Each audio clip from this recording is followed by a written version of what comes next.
Bonjour Nestor, merci de nous accueillir. Tu es né en Argentine, tu arrives en France, tu décides d'ouvrir une galerie. Peux-tu nous décrire cette aventure? Oui, c'était une véritable aventure. Ça a mis un certain temps. Donc, je suis parti d'un côté, je suis venu en France, commencé à regarder les choses. Je suis parti dans un grand voyage, c'était bien plus d'un an. Et, et puis, je suis revenu, décidé à m'installer définitivement ici, en ouvrant un lieu, oui, un espace, une galerie où je voulais montrer des choses qui se faisaient à ce moment-là, le plus innovant, le plus créatif, le plus, disons, voilà.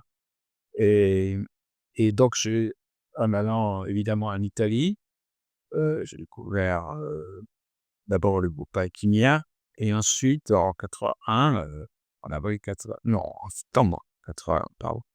À l'époque, c'était en septembre, le salon des meubles. euh, le groupe Memphis.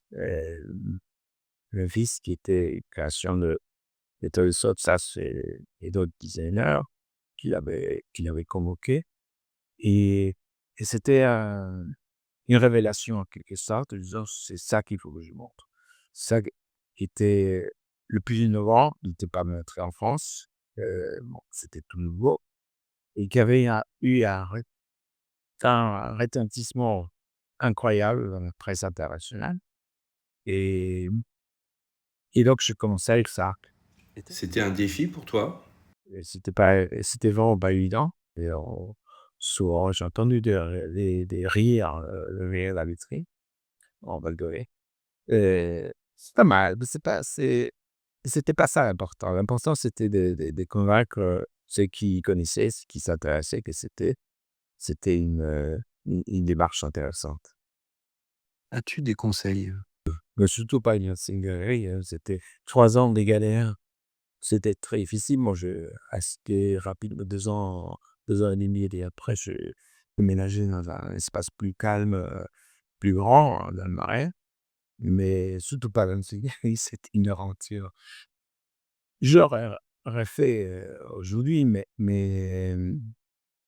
comment dire? Je pense qu'il faut ce que je dis toujours, parce que comme faut faire ce qu'on aime faire, et se sentir, dire: «Moi, j'aime ce que je fais, j'ai toujours aimé ce que si j'aime pas, ça marche pas», et je pense que si un jeune fait quelque chose qui lui déplaît dans ce métier-là, ça ne marchera jamais. Il faut être vraiment passionné, très patient, parce que c'est lent, hein, à moins d'être un petit génie. Il y en a très peu dans le monde et dans la vie. Il faut se réinventer sans cesse, et il faut chercher des moyens, mais c'est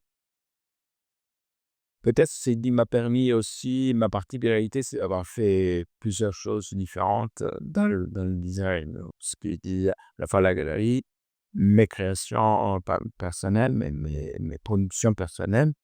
J'ai même au départ, je me suis auto-édité, ce qu'ils font beaucoup de jeunes aujourd'hui, puisque les éditeurs, sont pas légion, mais c'est ça peut être une bonne manière de se montrer, de se présenter, heu, mais il faut être extrêmement courageux. C'est pas un domaine, c'est pas un métier qu'on fait, heu, par-dessus les jambes, on peut dire.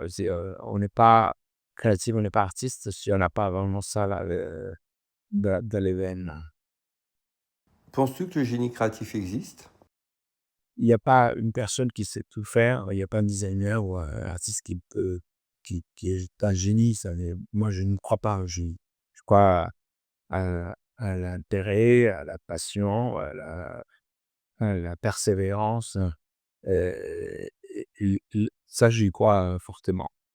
Donc il faut être, persévérer, et être sûr de ce qu'on fait et ce qu'on dit et ce qu'on propose, et travailler là-dedans.